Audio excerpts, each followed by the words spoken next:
السلام علیکم دوستو، آج 13 مارچ 2022 ہے اور میں محمد اکمل خان اس ویڈیو کے تھرو آپ سے مخاطب ہوں۔ ابھی عمران خان صاحب کی تقریر سن کے فارغ ہوا ہوں۔ یقیناً آپ بھی ان کا حافظ آباد میں ہونے والے جلسے میں ان کی تقریر سنی ہوگی بیشتر لوگوں نے، تو اس کے چیدہ پوائنٹس پہ جو میں اپنی بات آپ کے سامنے رکھنا چاہتا ہوں، اسی کے لیے اس ویڈیو میں آپ سے مخاطب ہوں۔ عمران خان صاحب کی تقریر جو میں کبھی بھی سنتا ہوں تو ہمیشہ مجھے ایسے لگتا ہے جیسے یہ کوئی ایک درس ہے، ایک تعلیم کا سیشن ہے، ایک تعلیمی سیشن ہے، جس میں وہ ہمیشہ ریاست مدینہ کے خال و خط پہ بات کرتے ہیں، فلاحی ریاست کا نقشہ پیش کرتے ہیں، خاص طور پہ پوری قوم میں بالخصوص نوجوانوں میں قومی غیرت، قومی حمیت کے جذبے کو بیدار کرنے کی کوشش کرتے ہیں، انہیں خود انحصاری کا درس دیتے ہیں، اور کرپشن سے کرپشن کے بارے میں ہمیشہ یہ بتاتے ہیں کہ جب تک معاشرے میں اس کی ایکسیپٹنس رہے گی، جب تک معاشرہ اس کو کرپٹ پریکٹسز کو ریجیکٹ نہیں کرے گا یا ان لوگوں کو ریجیکٹ نہیں کرے گا جو کرپشن کرتے ہیں، اس وقت تک معاشرے جو ہیں وہ ترقی نہیں کر سکتے۔ تو جب کبھی بھی میں ان کی کوئی تقریر سنتا ہوں، جیسا میں نے پہلے کہا کہ مجھے لگتا ہے کہ وہ تعلیمی سیشن ہے، وہ لوگوں کے دلوں کے جو شیشے ہیں ان کو مزید چمکانے کی بات کرتے ہیں۔ تو مجھے علامہ اقبال کا وہ شعر بے اختیار یاد آتا ہے جس میں انہوں نے کہا تھا کہ تم مہر طابہ سے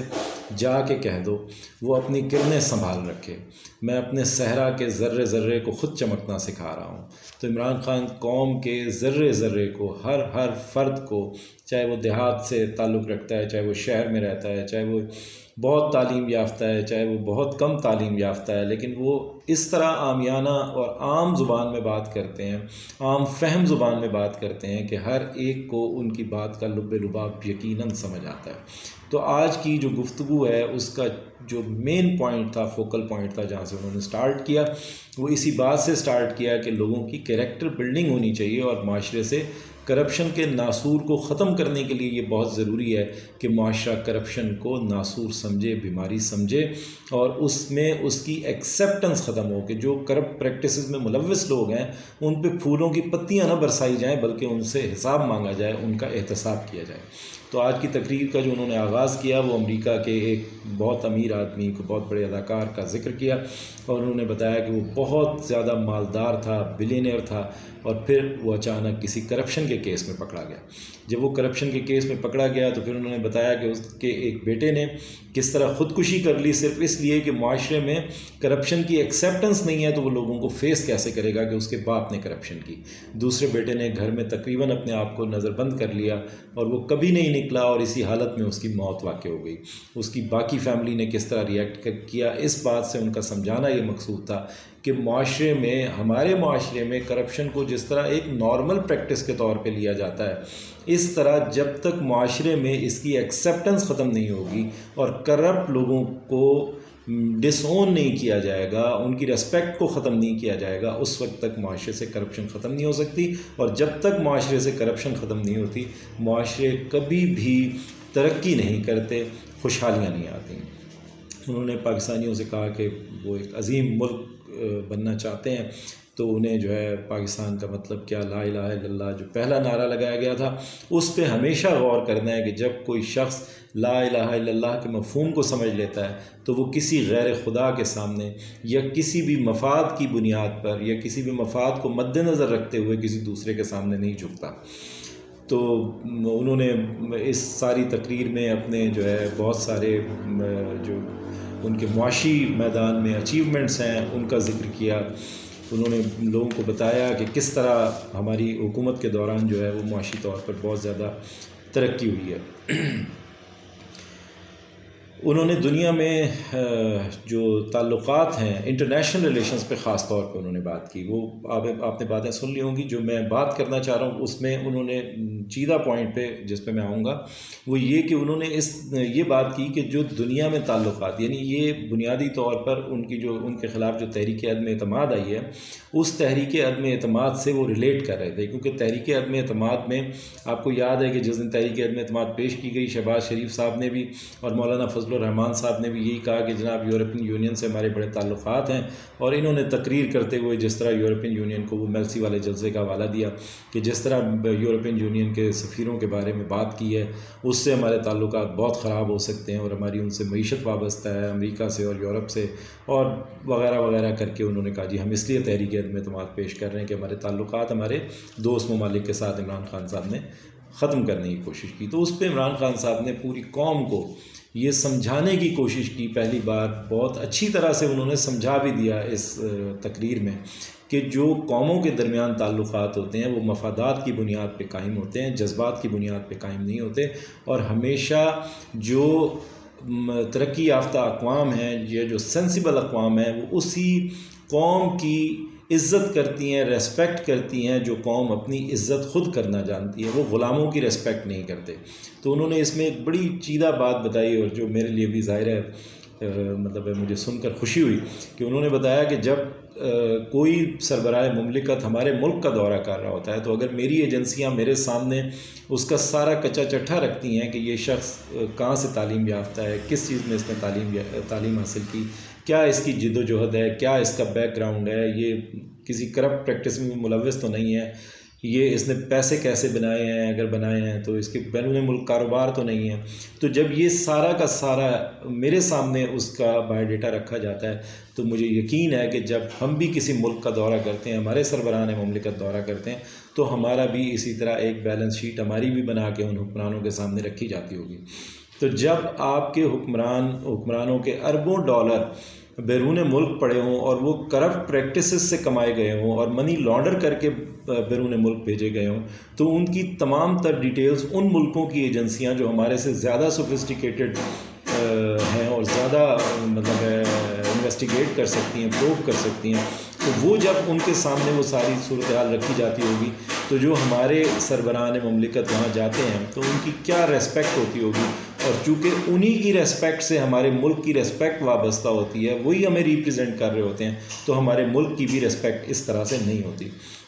انہوں نے اس بات پہ بھی یورپین یونین کے حوالے سے بیان کے بارے میں بھی انہوں نے بتایا کہ انہوں نے تمام پروٹوکولز کو بالائے طاق رکھتے ہوئے چونکہ یہ خط لکھا تھا، لہٰذا ان کو اسی طرح سمجھانا ضروری تھا کہ جناب یہ کون سا طریقہ ہے، اور اس طرح کا کوئی خطوط اگر آپ نے بھارت کو لکھے ہوں یا کسی دوسرے کو لکھے ہوں جنہوں نے جو ظلم و زیادتی کر رہے ہیں، اسرائیل کو لکھے ہوں جو فلسطینیوں پہ ظلم کر رہے ہیں، تو پھر ہمیں بتائیں۔ ادروائز اس طرح آپ پبلکلی خط لکھ کے اور اس کو میڈیا میں اگر پبلسائز کریں گے تو پھر جواب بھی آپ اسی طرح لیں گے۔ انہوں نے اس کی ایک مثال دی، اور شاہ محمود قریشی اور شیری مزاری کے حوالے سے بتایا کہ یہ میرے ساتھ تھے، اور 20 کے قریب جو ہیں سفیر جو ہیں وہ اپنا یورپین یونین کے، انہوں نے مجھ سے سوال کیا کہ آپ ڈرون حملوں کے خلاف بات کیوں کرتے ہیں؟ تو میں نے ان کو بتایا کہ میں ڈرون حملوں کے خلاف اس لیے بات کرتا ہوں کہ ہمارے اتحادی ملک ہونے کے باوجود امریکہ جو ہے وہ یہاں پر ہم اس کی جنگ لڑ رہے ہیں، ہمارے لوگ شہید ہو رہے ہیں، اس کے باوجود وہ ہم ہی پہ ڈرون اٹیک کرتا ہے، تو ہم اس کی اجازت نہیں دے سکتے۔ تو پھر انہوں نے کہا کہ جی وہ تو دہشت گردوں کو مار رہے ہیں۔ تو انہوں نے کہا جی دہشت گردی کی آپ کی تعریف کیا ہے، یعنی جو مار دیا جائے ڈرون حملے میں اس کو دہشت گرد کہہ دیا جائے؟ تو انہوں نے کہا کہ ہمارا بھی ایک دہشت گرد ہے، الطاف حسین کی طرف اشارہ کیا اور کہا کہ وہ بھی لندن میں مقیم ہے، اس نے کراچی میں ہزاروں قتل کروائے ہیں، تو کیا آپ ہمیں اجازت دیں گے جب ہم آپ کو کہتے ہیں کہ وہ دہشت گرد ہمارے حوالے کر دیں، تو آپ کہتے ہیں جی وہ چونکہ یہاں پناہ لیے ہوئے ہیں تو آپ ہماری عدالتوں میں جائیں، اور اگر عدالتیں ان کو ایکسپیل کر دیں گی، ملک بدر کر دیں گی، تو پھر آپ بے شک ان کو لے جائیں، تو کیا آپ ہمیں اجازت دیں گے کہ ہم ڈرون حملہ کر کے اپنے اس دہشت گرد کو وہاں مار دیں؟ اور اگر آپ اجازت نہیں دیتے کہ ہم آپ کے ملک پہ کسی جگہ پہ جہاں پہ ہمارا کوئی دہشت گرد چھپا ہوا ہو وہاں پہ ہم اٹیک کر دیں اور اس کو مار دیں، تو یہ کیسے پاسبل ہے کہ آپ ہم سے یہ توقع رکھتے ہیں کہ ہم آپ کو اجازت دے دیں کہ آپ کا جہاں دل چاہے وہاں آپ ڈرون اٹیک کر کے اور پھر اس کے بعد کہیں کہ جی جو مارے گئے ہیں وہ جو ہیں وہ دہشت گرد ہیں، اور خدا نخواستہ اگر کہیں بعد میں پتہ چل جاتا ہے کہ وہ دہشت گرد نہیں تھے تو اس کے لیے ایک بڑی خوبصورت ٹرم جو ہے انہوں نے گھڑ لی ہے، اس کو وہ کولیٹرل ڈیمیج کہتے ہیں۔ یہ ساری باتیں کرنے کے بعد ریاست مدینہ پہ بات کر کے، فلاحی ریاست پہ بات کر کے، اپنی جو حکومت کی معاشی میدان میں جو اچیومنٹس ہیں ان پہ بات کر کے، جو فلاحی ان کے کام ہیں، لایا عمل ہے فلاحی ریاست بنانے کا، انہوں نے کیا کیا کیا اس پہ بات کر کے جو آج ان کی باڈی لینگویج میں اور آج کی تقریر میں جو ایک قرار تھا، وہ یعنی بالکل پینک نہیں تھے، معمولی سے بھی پینک نظر نہیں آئے آج کی تقریر میں کسی بھی ایک مقام پہ، بلکہ وہ ایسے ہی جیسے ایک روٹین میں تقریر کیا کرتے تھے ویسی ہی ان کی تقریر تھی۔ جو عدم اعتماد کے دوران انہوں نے تقریریں کی ہیں، ان میں شروع کی تقریروں میں مجھے وہ کچھ پینک نظر آئے تھے، لیکن اس کے باوجود میرا تجزیہ یہی تھا کہ انشاءاللہ تحریک عدم اعتماد جو ہے وہ بری طرح ناکام ہوگی۔ لیکن آج کی تقریر کے اختتام پر انہوں نے بالکل سمپل پلین ورڈز میں یہ کہا، کیونکہ لوگ اس کے بارے میں سننا چاہتے تھے، انہیں یہ پتہ تھا کہ لوگ اکٹھے ہوئے ہیں تو لوگ جو ہے وہ تحریک عدم اعتماد کے بارے میں بھی ان کی رائے سننا چاہتے ہیں۔ تو انہوں نے صرف ون لائنر یعنی اس تحریک عدم اعتماد کو درخور اعتنا ہی نہیں سمجھا۔